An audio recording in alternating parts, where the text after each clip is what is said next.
the most powerful human alive, didn't live in a palace. He slept on dirt, covered in ash, half-starved, and every single morning, his tribe silently watched to see one thing. Is he still strong enough to protect us? Because if he looked weak, they might abandon him or kill him.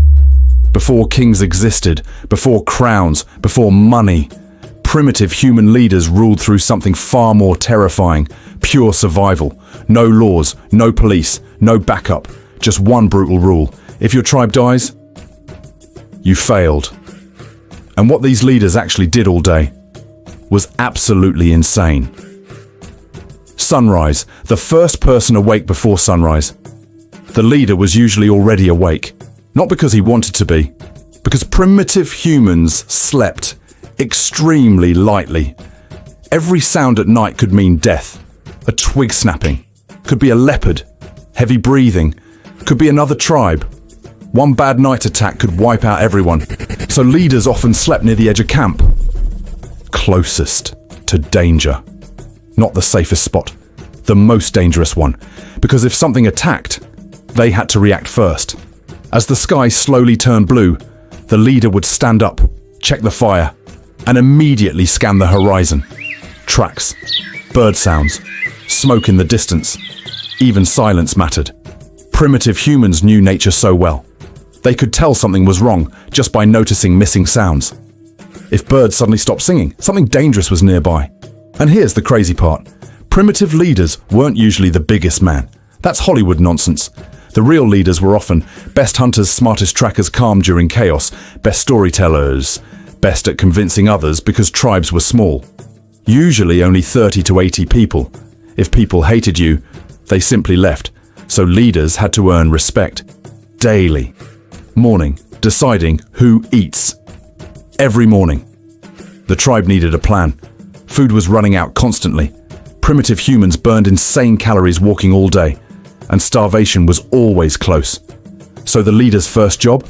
Decide who hunts, who gathers, who stays behind, who guards children, which direction the tribe moves. One bad decision could kill everyone. Imagine this pressure. You see animal tracks heading north, but storm clouds are forming west. Meanwhile, another tribe was seen near the river yesterday. Which direction do you choose? There's no map, no weather app, no second chances, and everyone is watching you. Sometimes leaders even intentionally walked into dangerous areas first. Why? Because if there was a hidden predator, better one person dies than the entire tribe. That's how brutal survival was. Now this is where things get crazy.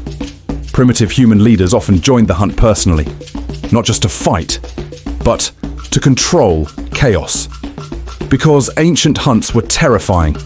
Imagine chasing a giant animal with wooden spears while being completely exhausted under burning heat for hours, sometimes days. One famous primitive hunting method was persistence hunting. Humans literally chased animals until the animal collapsed from exhaustion, and humans were insanely good at this.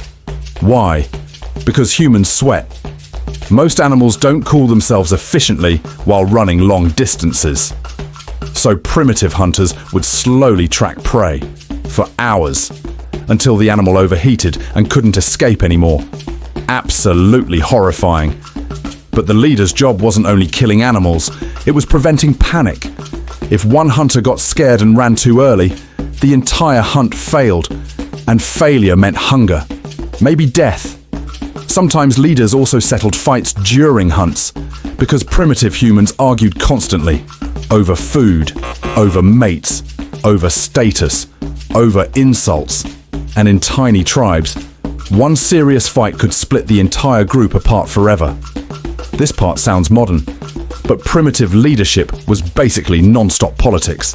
The leader had to keep everyone together, and that was hard, because people got jealous constantly, especially successful hunters. Imagine one hunter kills a massive animal. Now everybody wants the best meat. If distribution feels unfair, people become angry fast. Primitive tribes remembered everything. Who shared food? Who acted selfishly? Who panicked during danger? Reputation meant survival. And here's a crazy fact. Some tribes actually mocked overly arrogant hunters on purpose. Seriously. If someone became too proud, the tribe insulted them to keep their ego under control, because one arrogant leader could destroy group unity. Primitive humans understood psychology way more than people think. Now here's where things become absolutely wild. Every once in a while, tribes perform terrifying rituals, not entertainment, survival rituals. Some leaders covered themselves in animal blood or ash before hunts. Others danced around fires for hours. Some tribes believed leaders communicated with spirits during dreams. And certain leaders acted almost like human lie detectors. If somebody secretly endangered the tribe, people believed the spirits would reveal it. There were also brutal initiation rituals. Young hunters sometimes had to survive alone, get scarred intentionally, fight animals, endure pain silently. Why? Because weak people endangered everyone. Primitive life was merciless. And some rituals were genuinely horrifying. There are records of tribes forcing future leaders to remain awake for insane periods, fast for days, or enter trance states through drumming and dancing. The goal? To prove they could handle fear better than normal humans. Imagine sitting around a fire at midnight, watching your leader covered in ash, staring into flames, while the tribe believes he's speaking to spirits. No cities, no lights, just darkness stretching forever beyond the fire. That atmosphere alone would feel supernatural. At sunset, the leader's most important job began: storytelling. And this wasn't just entertainment. Stories were survival manuals. Around the fire, leaders repeated stories about dangerous places, deadly animals, heroic ancestors, betrayals, survival mistakes. This is literally how humans stored knowledge before writing existed. A good story could save future generations. And powerful leaders became legends. Not because they wore crowns, but because people remembered them. Primitive humans probably exaggerated stories constantly too. One brave hunt eventually became, "He fought 3 beasts alone." One dangerous storm became, "The spirits tested him." That's likely how myths and gods slowly began. Nighttime was pure fear. Humans are terrible night predators. We can't see well in darkness, but ancient predators could. Lions, hyenas, leopards, wolves, other humans. And the leader stayed alert longer than most people, because nighttime raids were real. Other tribes sometimes attacked specifically when everyone slept, stealing food, weapons, even people. Imagine hearing distant screams in darkness, with no idea what's out there. No flashlight, no walls, no locks, just fire and hope. That's why primitive leaders carried enormous stress constantly. Their brain never fully relaxed. Every decision mattered. Every sound mattered. Every stranger mattered. So when people imagine primitive human leaders, they picture a giant caveman sitting proudly on a throne of bones. Reality was far darker and harder.